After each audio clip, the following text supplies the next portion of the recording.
بسم اللہ الرحمن الرحیم۔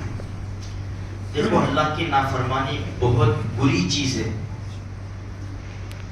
بعض گناہ ایسے ہے کہ اللہ لعنت فرماتا ہے۔ بعض گناہ کے بارے میں نبی کریم صلی اللہ علیہ وسلم نے ارشاد فرمایا اللہ معاف نہیں کرے گا، ان کو جنت میں بھی داخل نہیں کرے گا۔ ایک حدیث میں اللہ کے رسول صلی اللہ علیہ وسلم نے 4 گناہ گنوائے ہیں۔ الفاظ سنے ہمارے نبی صلی اللہ علیہ وسلم کے۔ اللہ کے رسول فرماتے ہیں اللہ نے اپنے اوپر لازم کر لیا ہے کہ ان 4 قسم کے لوگوں کو اللہ معاف نہیں کرے گا، جنت میں داخل نہیں کرے گا اور جنت کی نعمتوں کا ذائقہ نہیں چکھائے گا۔ اتنا جلال ہے اس میں۔ نمبر 1،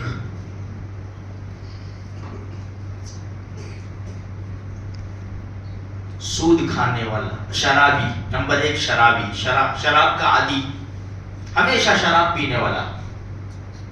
اس کی عادت ہے روزانہ کی، شراب پیتا رہتا ہے، بس روزانہ کی عادت ہے۔ جب روزانہ کی عادت ہوگی تو توبہ کیسے کرے گا؟ شراب کا عادی۔ میرے بھائیو، ہم نہیں پیتے، اگر ہمارے کانٹیکٹ میں کوئی ہے فکر کرو، بہت بڑی چیز ہے یہ۔ ہمارے سمجھانے سے اگر کوئی سمجھ جاتا ہو اور اس کی آخرت سنور جاتی ہو، میرے بھائیو ہمارا کیا جائے گا؟ بیچارے کا کام بن جائے گا، اس کا بنے گا تو ہمارا بھی اللہ بنا دے گا۔ تو شراب کا عادی۔ نمبر 2 سود کھانے والا، بہت عام ہو گیا بھائی، بہت عام ہو گیا۔ کوئی گناہ نہیں سمجھتا۔ کل ہی ہم نے سنا نا، جنگ کا اعلان کیا، قرآن نے جنگ کا اعلان کیا ہے کہ اس کو کوئی گناہ نہیں سمجھتا۔ اتنا بڑا گناہ، سود کھانے والا۔ نمبر 3 یتیم کا مال کھانے والا۔ کیسے؟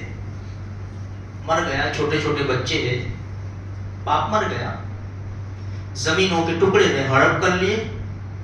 ایک تو یہ شکل ہے۔ دوسری سائلنٹ شکل کیا ہے پتہ ہے؟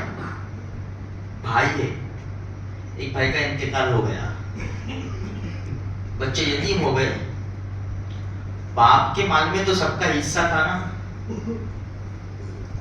اب بھائی کے مرنے کے بعد بھائی کی اولاد کو اتنا نہیں دیتا باپ کے مال میں سے اور بزنس میں سے جتنا یہ لیتا ہے۔ اور یہ گھسو خاندانوں اور فیملی میں، گھسو تو پتا چلے گا کتنے لوگ یتیم کا مال کھا رہے ہیں۔ ایسا نہیں کہ بس کوئی مر گیا یتیم ہے تو اس کو اس کے ہاتھ میں سے چھین لیا، یہ سیم ہو رہا ہے۔ آخرت کی فکر کرو میرے بھائی، یہ بہت بری چیز ہے۔ دنیا کا مال سر سبز شاداب اور میٹھی چیز ہے، اس کا انجام بڑا خطرناک ہے۔ تو تیسرے نمبر پر یتیم کا مال کھانا اور چوتھے نمبر پر ماں باپ کی نافرمانی کرنا۔ یہ چاروں 4 گناہ ہمارے معاشرے کے اندر عام ہیں۔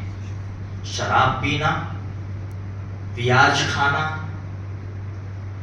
اور نمبر 3 کے اوپر یتیم کا مال کھانا اور والدین کی نافرمانی کرنا۔ اپنے آپ کو ٹٹولو، ساری نمازیں، روزے، حج، عمرے، مسجدیں بنوانا، مدرسے بنوانا، بیواؤں کی سب دھرا کے دھرا رہ جائے گا۔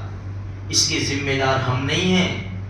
جو ہمارے اوپر ذمہ داری ہے حقوق کی، وہ ادا کرو نے بھائی۔ تمہارے اوپر مسجد بنوانا فرض نہیں ہے، تمہارے اوپر عمرے پہ عمرے کرنا فرض نہیں ہے۔ جو حق ہے، جن کے حقوق ہے، وہ ادا کرو، ورنہ ساری عبادتیں دھری کے دھری رہ جائے گی۔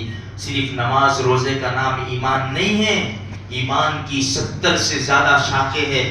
اس میں اخلاق، معاملات، معاشرت، یہ دین کے بہت بڑے بڑے شعبے ہیں جس میں اچھے 0 پر آؤٹ ہو جاتے ہیں۔